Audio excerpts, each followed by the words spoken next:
If you didn't watch the live reaction show, Darius Adams committed to the Huskies. You're locked on UConn.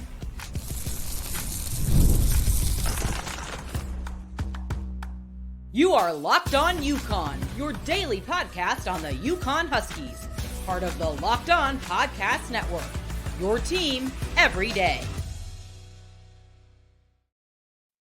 Thanks for making Locked On UConn your first listen every day. We are free and available wherever you get your podcasts and on YouTube, part of the Locked On Podcast Network, your team every day. Before we dive into today's show, just want to take a quick moment to ask for a small favor. If you're enjoying the content here, please take a second to subscribe and follow to the audio versions wherever you listen to your podcast, Apple, Spotify, Amazon Music, iHeartRadio, wherever. It really helps the show grow, and I truly appreciate all of your support. Every follow, subscription, and download helps create more revenue for UConn NIL, and Locked On UConn is committed to donating 10% of all revenue to Bleeding Blue for Good. So by supporting this show, you're directly supporting the UConn athletic program through NIL efforts. Thank you for being a part of this Locked On UConn community. Today's episode is brought to you by FanDuel.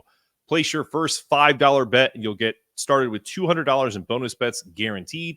Visit FanDuel.com to get started. So we had an exciting live reaction show last night. It did about 20 minutes when at 5 p.m. Eastern time, Darius Adams went on 24/7's live streaming show on YouTube and committed to the UConn Huskies. He is a 6'5" combo guard, ranked 19th overall in ESPN's 100, I think up to 16 in some of the other, as Dan Hurley likes to call them, entities. Fourth best shooting guard in the nation. Adams gives the two-time reigning champions their first recruit for the class of 2025. So let's really talk about why Darius Adams chose UConn.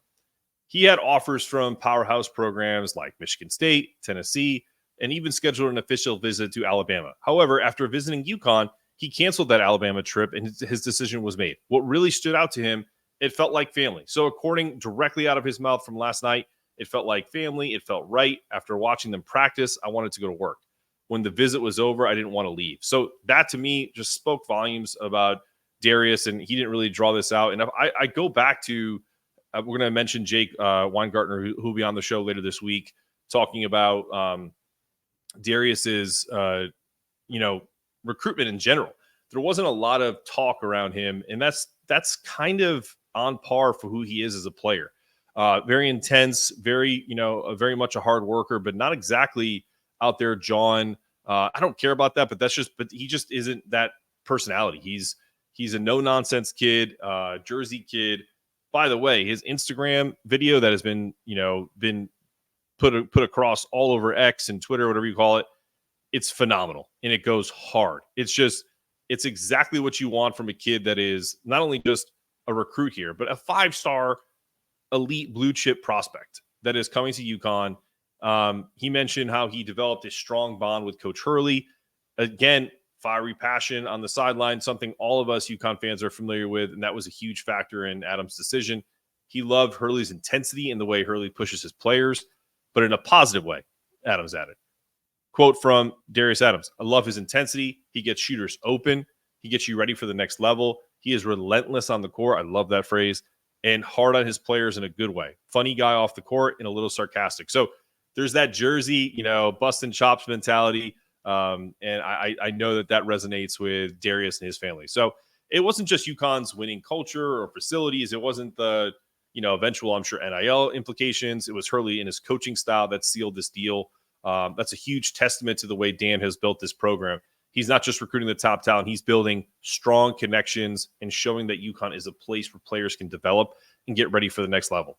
So what about Darius? Let's talk about his last season.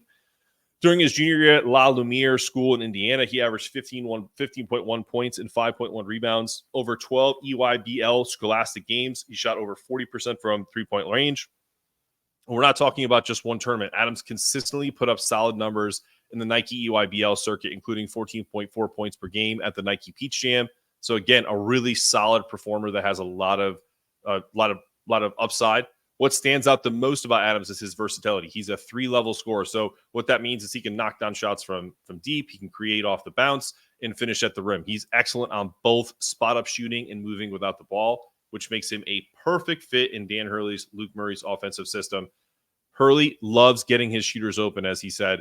When with Adams' ability to stretch the floor, he'll likely thrive in that kind of offensive structure. So, but let's be honest, scoring isn't the only thing that Adam excels at. He's got an incredible handle. He's a combo guard. So if you need him to be the point guard and create vision to make plays for others, that's what makes his game so well-rounded. And I think that's why he's been elevated to a 5-star recently. So this is a quote from his high school coach. Darius is a high-level guard who impacts the game in a variety of ways and a true 3-level scorer. He has the ability to score off the bounce and off the catch. His scoring prowess and shot creation does a great job of setting up his opportunities to facilitate for teammates. Defensively, Darius will compete with the best of them. He has an edge and toughness to his game, and it translates to every level of basketball. And I think that's why teammates love playing with him. Love to hear it. That toughness, defensive mindset are key for UConn, and obviously top 5 defensively last year. I think top 6, pardon me. And I think Adams' grit will kind of continue will show them as they get to that next class in 2025, 26. He fits right into that. So what does this mean for UConn's future? So what this commitment mean is it adds another elite shooter. It adds another sizable guard who has a 6'5" frame. He has both of those size and skills, and that so he's got that positional versatility to play the 1 or the 2, and also probably play on the wing if he needs to, if they wanted to play small. But there's some things that really get interesting. Adams isn't just committed to UConn; he's actively recruiting other players to join him. I think that's already been mentioned before when we had Jake on, that he, there's a potential for names like Braylon Mullins, Eric Reibe, Caden Lewis, Nico Bandalo. You know that once these guys commit to a school, they're going out and telling their friends to come join them. They don't want to be the only commit going there and being the only freshman there. And we know that that's not going to be the case, but I guarantee that's going to happen. Oh, and let's not forget, UConn is also running for Nate Ament. I think that's an interesting one because he hasn't been mentioned with UConn a lot, but the interesting thing that I think about this class, and we're going to talk about that later, is that it's one of those things where when you're talking about this class, you don't have a true alpha. You have AJ Devonsa. But what I mean by that is UConn is in a position where they probably feel very comfortable saying, hey, we're in a great spot and we're heading in the right direction. We're definitely going to keep attacking and getting and creating more talent as long as it fits the process that we're going through. And let's talk about that. UConn is getting in Darius Adams, the type of player with a high basketball IQ, versatile skill set, edge and toughness. It fits perfectly into the Huskies culture. But what's exciting about all of this is that there's potentially more people on the horizon, right? You have the Eric Reibe potential coming up. And we're going to talk about that in the next segment. But it's what's interesting to me is I just have a feeling that this coaching staff isn't just done with the names that have been linked to them, because they've been really secretive about, who they want to bring in, who they don't. I think they like these under the radar players, even though they're high ranked players, they're not being linked to UConn. So I just feel like they're still really working the phones. It sounds old school, but really kind of working the recruiting back channels to see if they can get, someone like a Nate Ament, to still have the opportunity to bring in Malik Thomas, to still talk to a Caden Lewis. All these players are still in the mix. And so I want to caution people when it comes to, whenever we talk about people on this show, we're not saying that this is coming from the inside the locker room. This is absolutely my opinion. This is absolutely things that I've heard from recruiting entities, as Dan likes to call them. But there's still a chance that they can add more players outside of just the Braylon Mullins, the Eric Reibes that we're going to talk about coming up. But let's go and take a break and pay some bills, and we will be back after this. Get off the sidelines and into the NL game with Roy. Roy is a new platform that helps, that lets fans make contributions directly to their favorite athletes. So we're going to talk about our Roy Player of the Week. Download the Roy for iOS or Android and enter a referral code Locked On, and you'll automatically be entered into a sweepstakes to win $5,000 cash, 100%, no purchase necessary, void where prohibited. So this week's we've selected Skyler Bell as our Roy Rookie of the Week. I'm giving Skyler Bell $100 on Roy. If you were so impressed as we were on his performance on Saturday with 5 catches, 157 yards, and 3 touchdowns, you can show him some love too and just hop on Roy and throw in a few bucks. If everyone pitches in just $10, it adds up fast for Skyler Bell. Now, if you have a chance to show your appreciation for Skyler and his stand-up performance this week, and as well as what he'll continue to bring to your program. So get off the sidelines and into the NIL game with Roy. Support the players, change the game.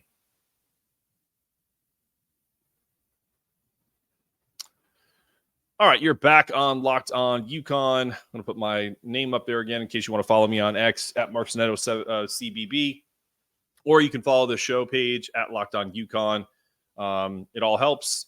So, yeah, I mean, if you want to check out that Roy stuff, that's pretty cool that you can just send, it's kind of how it works is that you send the money, in this case, if it's Skyler Bell, it kind of holds in an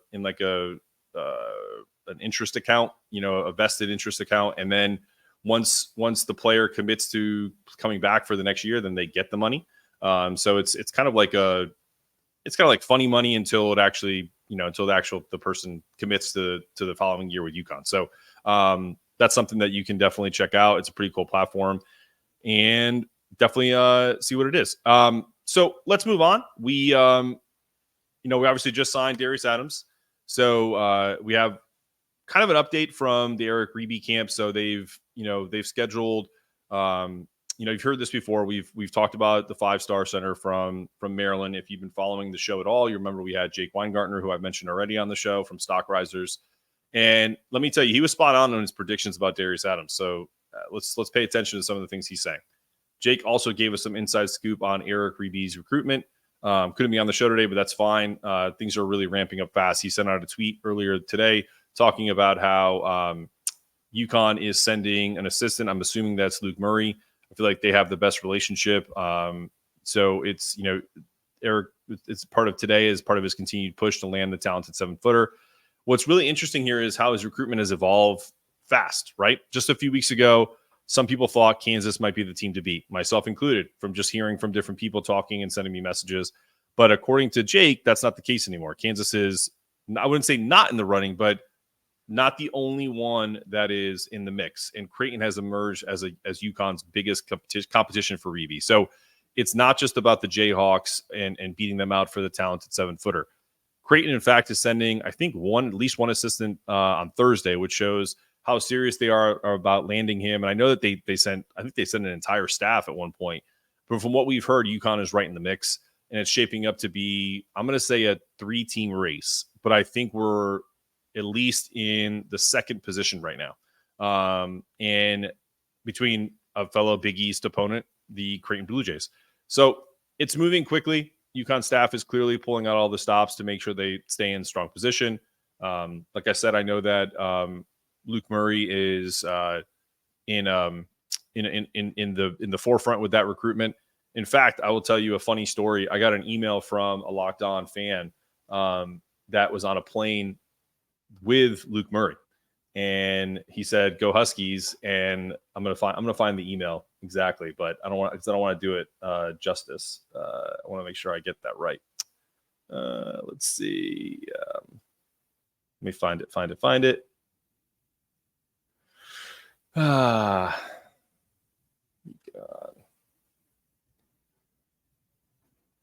Let's see, boys. I'm going to pause and find this, and we'll be right back.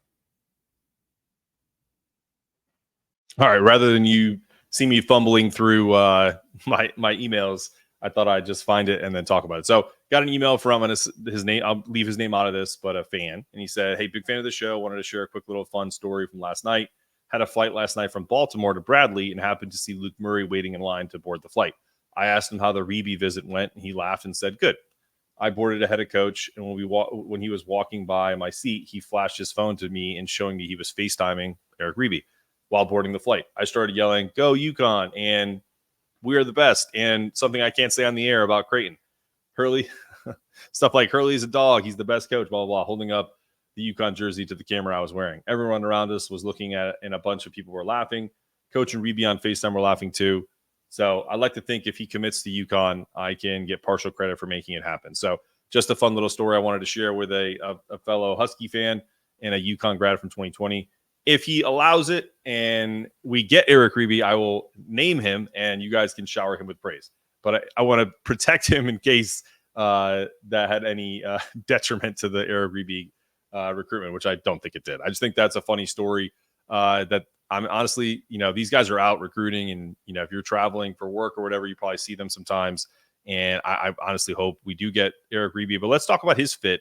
And, we've talked about this in the past, but at 7 feet, he's the kind of skilled big man that the program really hasn't had outside of, they've had Donovan Clingan and he's super skilled. Don't get me wrong. But Donovan wasn't asked to do some of the things that Eric Reibe is doing now at the pros, at the high school level. Donovan may do it in the pros. I think for me, the interesting thing with a guy like Eric Reibe is, will he be able to handle the physicality that Dan Hurley wants from his centers and big men in general, because we don't really talk about positions here. He can score from his back to the basket. He's also very, very comfortable stretching the floor and has a really good mid-range jumper, but he can shoot the three.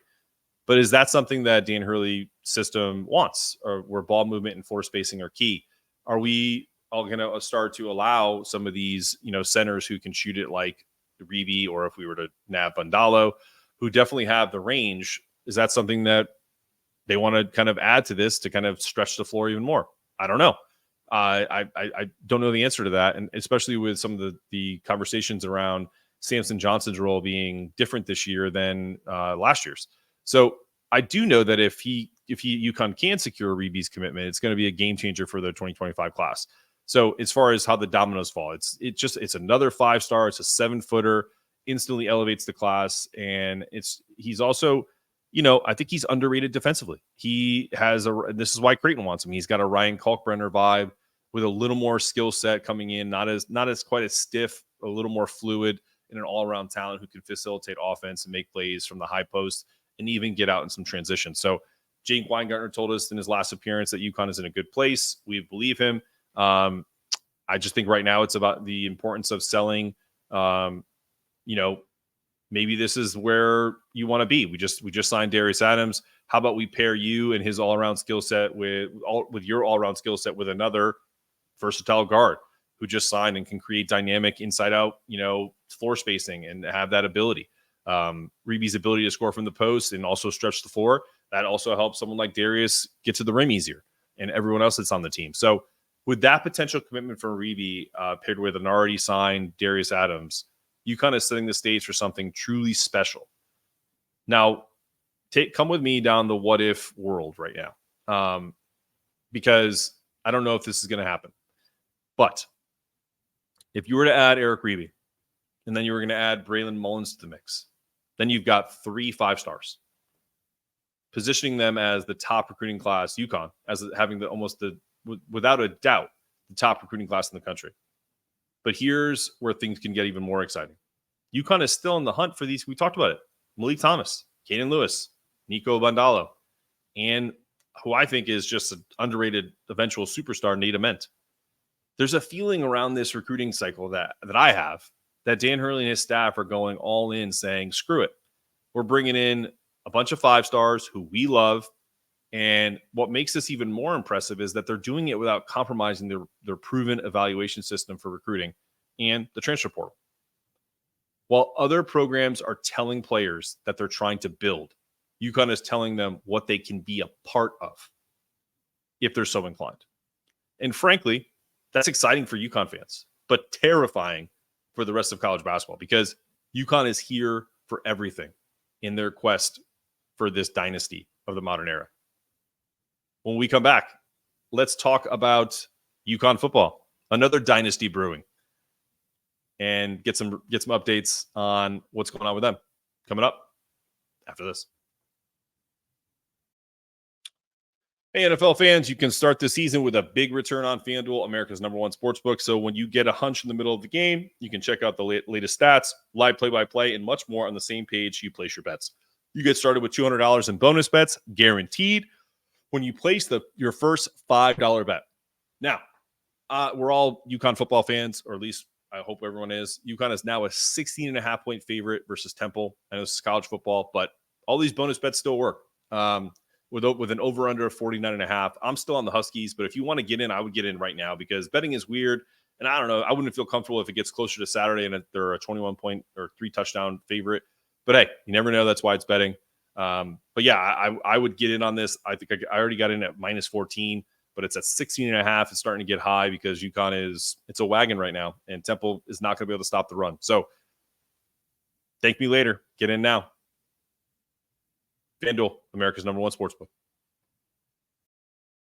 All right, you're back on Locked On UConn. I'm going to put my headphones back in. Nick Evers is okay. No talk of concussion. I know people asked me about that. I actually got an email, a couple of emails about that. I was seeing concussion protocol because they hadn't heard. I was just trusting the staff that they obviously totally trust them and understand, what they're trying to do with this program. So, there's the good news is that Jim Morris said in his availability today that Nick is fine, that he was at practice today after being knocked out in Saturday's game.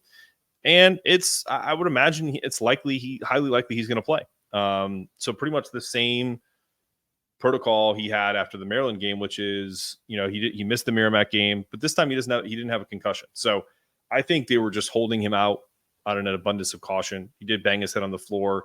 The hit itself wasn't as vicious as the Maryland hit. I think I go back to that and people were like wondering where the targeting was.